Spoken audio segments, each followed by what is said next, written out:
Hey everyone, SolarPrimal here. Pokemon White with only one Panseer was enlightening. So let's give another monkey a swing at things. Can I beat Pokemon HeartGold with only one Aipom? This Kong has style, it will not fail. This Kong has a funny tail. Jokes aside, Aipom is one of the many monkey Pokemon that I quite like. I even briefly use one or two in my Pokemon HeartGold Let's Play. Link to that playlist in the card above and the description down below. Let's look at stats. It's fast, and it can hit hard with physical attacks. I see a TM27 in my future. Now for the move pool. By level up we get a decent spread, but it won't matter later on as we get return. Unlike in Generation 2, all of the elemental punches are taught via Move Tutor in Generation 4. This means we will need to rely more on TMs for this challenge, but Aipom can learn those aplenty. As always, do keep in mind that I am writing this script as I go through the challenge, so all this is being written before I get started. Comment down below your guesses if I can win or not. I suspect Aipom may experience a few problems later on this challenge, but it'll all depend on TM choices. Let's go over the rules. Only Aipom can be used in battle. I can use other Pokemon for HMs. No glitches or exploits, and no items in battle with the exception of held items. No more monkeying around, now let's do this. Using the universal randomizer, we swap Totodile for Aipom. This way our rival picks Chikorita later on. Meganium is the fastest tank out of all the starters, so I felt it would give me the most challenge out of the three. We nickname Aipom Poms. This is in reference to the male Aipom I use in my Pokemon HeartGold Let's Play. Let's check out these stats. Aipom has a mild nature, so defense is down and special attack is up. That's not great. As well as the runaway ability. If we were to evolve Poms, then this would be fantastic. We got an unfortunate roll on nature, but hopefully EVs will help with that. Moving on to our first rival battle, which is over in a few scratches. That same type attack bonus is super handy in these early levels. Next is our first gym battle against Falconer. This is also handled swiftly with the exception of our first turn against Pidgeotto due to its keen eye ability being unaffected by sand attack. Luckily we crit on the second scratch, ending the battle. First gym badge done and dusted. We get through Union Cave to arrive in Azalea Town to take on Gym Leader Bugsy. Scratch doesn't do a whole lot of damage as Scyther switches out with U-turn. Metapod is knocked out after a couple scratches as Shell Bell heals us a little. We get our scratch on Scyther triggering its Citrus Berry as we are struck by U-turn again, going down to 4 HP and Kakuna is swapped in. Shellbell gets us back to 7 HP, but Kakuna's Poison Sting brings Poms down to 4 HP before getting knocked out by the next scratch. But then Scyther uses Quick Attack to finish us off. I was surprised by the lack of impact Scratch had on Scyther, so I guess it's time to level grind. Trying again at level 23, Poms tickles Scyther on the first turn as it responds with Leer instead of using U-turn. This allows us to crit with Scratch to knock it out in one shot. The rest of Bugsy's team then take a couple scratches each to knock down, ending the battle.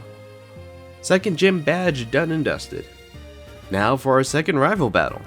Ghastly is one shot by Astonish. Zubat is 2-shot by Scratch, missing Supersonic. Bayleaf gets tickled before setting up Reflect. Pom scratches Bayleaf, but then it uses Poison Powder. Now that we're limited on time, we go for Scratch to fend off the poison with Shell Bell, but Bayleaf uses Synthesis to restore its HP back to full. Poms goes for another tickle as we are hit with Razor Leaf. With Reflect worn off, our Scratch does more damage, but Bayleaf's Razor Leaf crits getting Poms to 2 HP before fainting the poison. So we try again right away. This time Zubat lands Supersonic before going down. But we shake off the confusion landing a couple tickles as Bayleaf sets up Reflect before we take a Razor Leaf. Poison Powder then lands but we keep on the tickles. That's a phrase I never thought I'd say. With that our first scratch deals heavy damage, but the following Razor Leaf crits and gets Pom down to 11 HP. Reflect wears off, this sounds familiar, but the poison brings us to 4 HP. A final scratch knocks out Bayleaf, landing us the victory. That upgrade to Scratch couldn't come soon enough. Speaking of which, as we cut our way through Elix Forest, we encounter the Headbutt move tutor. Headbutt is a welcome upgrade to Scratch until we can pick up TM27 Return. Speaking of normal type moves, next up is Gym Leader Whitney. Her team is surprisingly dispatched quite easily, with Palms only being stopped by a track only a couple times, and Tickle causes our Headbutt to hit with massive damage. Third gym badge done and dusted, and probably the easiest I've ever had against Whitney. Upon arriving in Ecruteak City, we take a brief detour to Route 42 to pick up Shadow Claw and Strength. Shadow Claw looks to be a suitable upgrade to Astonish as we teach it to Palms. Now for our next rival battle in the Burned Tower. Ghastly is one shot by Shadow Claw, Bayleaf poisons Palms before getting knocked out by 2 headbutts. Zubaz one shot by a headbutt, and Magnemite is 2 shot by headbutt, ending the battle. That poison never bothered us anyway. With that taken care of, let's take on the Ecruteak City gym leader, Morty. But with Shadow Claw in tail? I assume Palms is using his tail for this, so yeah. We swiftly take down Morty's team's ghost types with a near flawless victory. 4th gym badge done and dusted. Leaping right ahead to Siennawood City, we take on gym leader Chuck.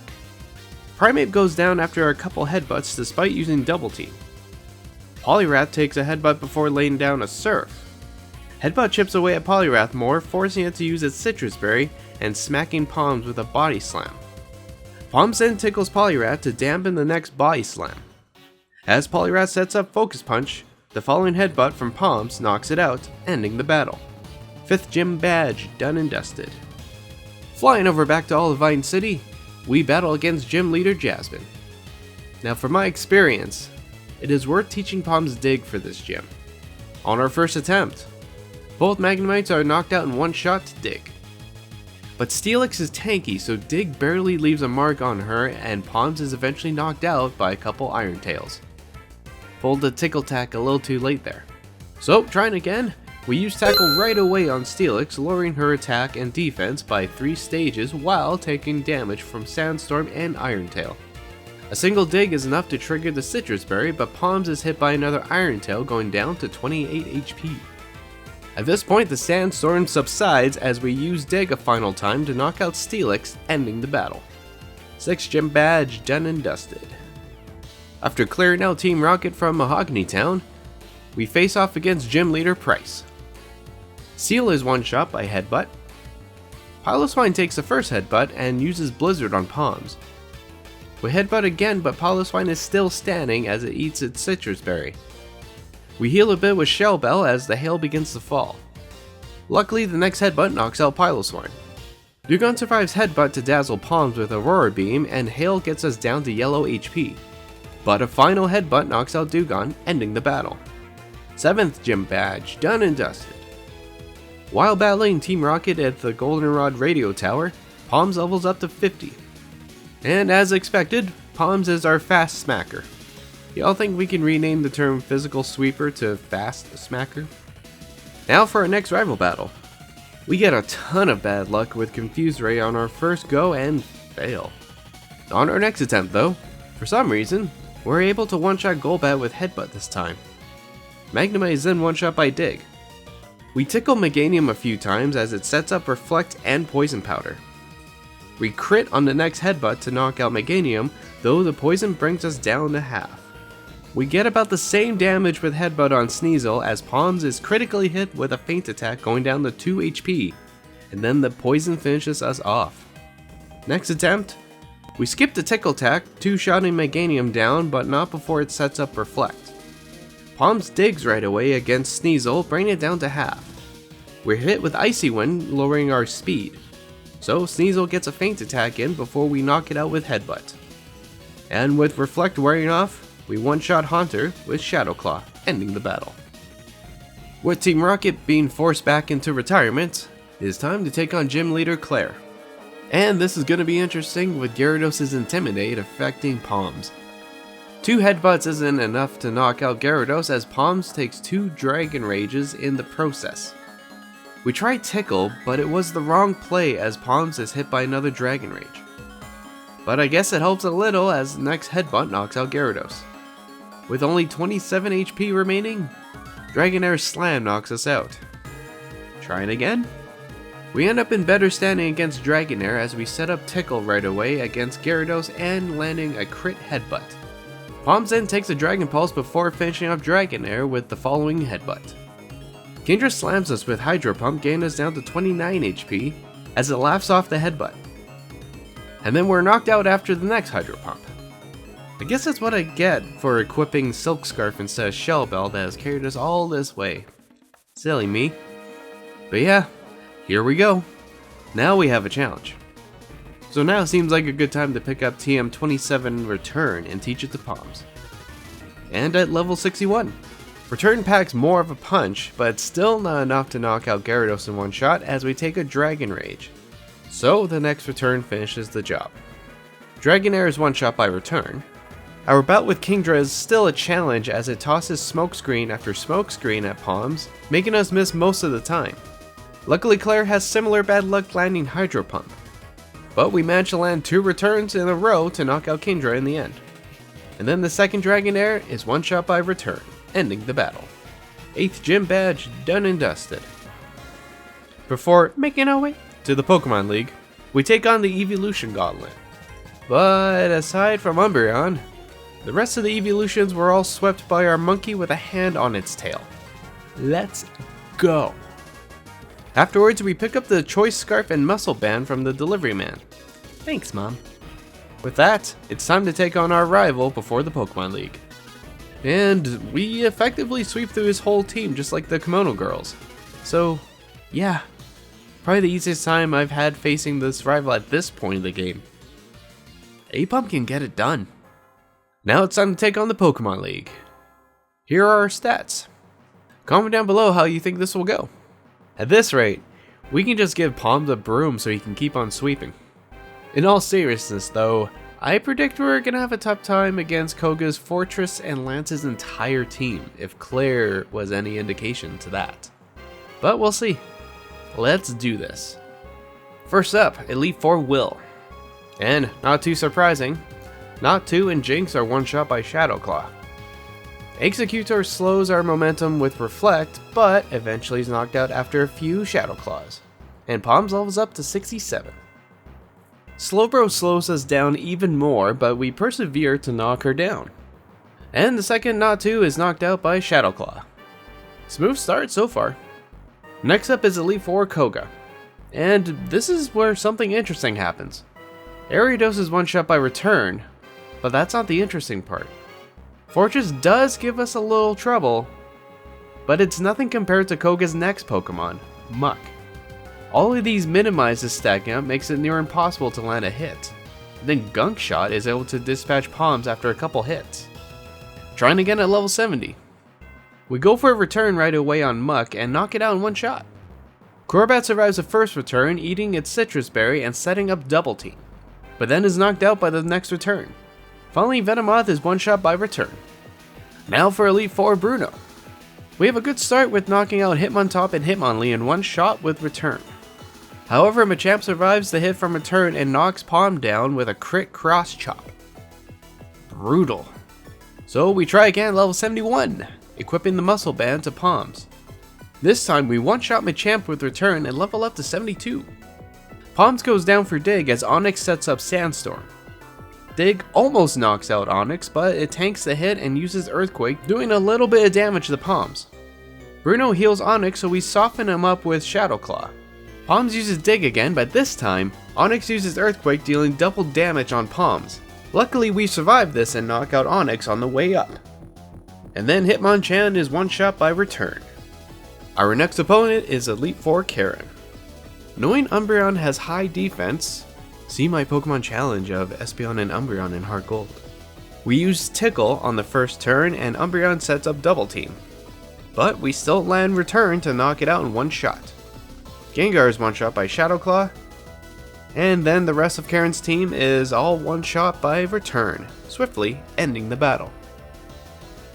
Last up is Champion Lance. Here we go! Gyarados spells trouble for us with its Intimidate ability. Though our return still deals a solid amount of damage to Gyarados as it hits with Waterfall before going down to a second return.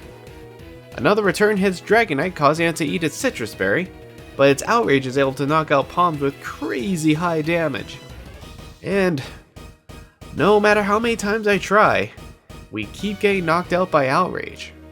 This Intimidate is really messing with our chances of sweeping through Lance. A White Herb could help with this, but we don't have access to this item quite yet. Muscle Band is good, but if we really want to boost return, then we need the Silk Scarf. This does give us enough power to knock out the first Dragonite with a couple returns, but then we're knocked out by the next Dragonite's Dragon Rush. We get a bit luckier at level 84, with the second Dragonite missing Dragon Rush. But there is a third, and this Dragonite knocks out Palms with Blizzard. Talk about a cold shoulder. So I'm figuring it's not a power issue we're having, it's a survivability issue. So we equip the old faithful Shell Bell to Palms. This allows us to survive more of these attacks, being able to heal up just a little bit going into the third Dragonite. But then we encounter another hurdle, Palms becoming paralyzed by Thunder Wave. So we take a Hyper Beam going down to 68 HP, just shy of 69, but landing return to knock out the third Dragonite. We put up a good fight against Charizard despite the odds, but a couple rounds of paralysis provides our eventual downfall. So that seems to be the way to survive a bit longer, we just need some better luck. Hopefully I won't have to hit max level to beat the champion. And here we are, at level 100. It's now or never. Look at this run. Return can mow down Lance's team now. Well, except for the level 50 Dragonite. But aside from that, this allows us to not get hit by Thunder Wave, and as a result, we one-shot Charizard with Return. Last up is Aerodactyl. One return isn't enough to knock him out. So Lance heals next turn, giving Palms the opportunity to use Tickle. And the following return is able to knock out Aerodactyl in one shot, ending the battle, crowning us the champion. So we technically did it! But most of you know that it's not over here yet. We'll need to speedrun through Kanto to face our optional battle, Pokemon Trainer Red. But before that, we catch a Snorlax to take its leftovers, as well as picking up TM86 Grass Knot, just in case. And surprise, surprise, Blue stands in our way. Executor is one-shot by Shadow Claw. Machamp is one-shot by Return. Arcanine applies his Intimidate ability on Palms as we go down for Dig. This nearly knocks out the Fire Pup, but it barely survives. Luckily, it uses Flare Blitz to knock itself out. Rhydon is tickled as it misses Stone Edge. Palms goes for Dig as Rhydon misses another Stone Edge. We nearly knock out Rhydon, but it responds with Earthquake. Now as usual, Blue heals Rhydon back to full. I should have predicted this and used Tickle, but instead we use Return. Palm goes for Dig again, but we are hit with Earthquake underground and go down. We try again with the leftovers equipped. Palms goes for Tickle right away and takes a Stone Edge. We boldly go for Tickle again and take another Stone Edge. Dig is then able to knock out Rhydon in one shot. Gyarados intimidates Palms, lowering our attack even more. But we're able to knock out Gyarados in 2 shots of Return despite it using Dragon Dance. Pidgeot goes down to half from our return, but it also has Return. We smell victory coming as we hit our second return, but we fall short and Pidgeot's next return knocks us out. Oh, we were so close! But with that double Intimidate from Arcanine and Gyarados, Pidgeot was able to out-return us. Trying again and we get a handful of lucky crits, leaving us in way better standings against Pidgeot. We start stacking Tickle on Pidgeot as it uses Mirror Move to copy us. But we persevere, continuing to lay on Tickles as Palm takes hits from Return, and eventually land our own Return to knock out Pidgeot in one shot. Good thing we picked up leftovers earlier. Now, with all obstacles out of the way, it is time for our final battle. Knees weak, palms sweating. There's vomit on the sweater already. Mom's spaghetti, he's nervous. On the surface he looks calm and ready to throw down, but the whole crowd oh so loud. Pokemon Trainer Red is up.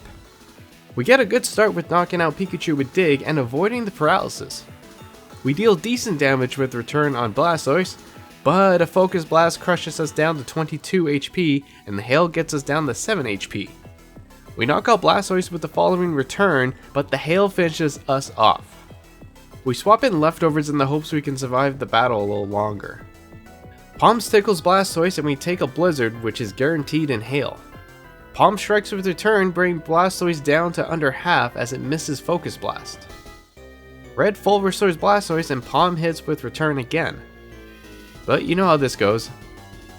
The next Return crits to knock out Blastoise. We tickle Snorlax on the first turn, but Palms is hit with Blizzard, dealing massive damage as well as being frozen. But luck seems to be on our side as we unthaw right away and dig underground, avoiding the next Blizzard. Dig hits for about half of Snorlax's HP. We survive another Blizzard going down to 9 HP before Hail knocks us out. Man, there was a lot of luck involved in that battle. Hopefully we can recreate that miracle again? We try again, but we're stopped at Blastoise. Every time. We can't get past Blastoise. His Focus Blast deals too much damage to us. The only way we can get past him is for Blastoise to miss Focus Blast. Over and over we try. But no matter how many times I try, I can't get Blastoise to miss Focus Blast. I wish I could say the Hail is causing Blizzard to hit 100% of the time, being a factor as well, but the power of Focus Blast is too much for Palms to handle. Alright, just for the sake of saying we tried, we teach Palms Sunny Day. But that doesn't stop it from landing Blizzard on us apparently. Sure, we do knock out Blastoise thanks to it missing Focus Blast, finally. But then Red sends out Charizard, and with Sunny Day up, Flare Blitz one-shots us down. So this feels like where our run ends. But we were at least able to beat the Pokemon League, so I consider this run a victory. So you can, technically, beat Pokemon HeartGold with only one Aipom. I really enjoyed this challenge. Never thought a normal type Pokemon would do so well. Comment down below your suggestions for future challenges. I love getting a chance to try your ideas whenever I can. For the next challenge, let's keep the monkey madness going. Can I beat Pokemon Fire Red with only one Mankey? Leave a like on the video if you liked it, subscribe for more, and ring the bell to be notified for whenever a new video goes up. Despite the challenge of these videos, I don't plan on giving up soon. So, until then you guys, this is SolarPrimal signing out, and bye for now.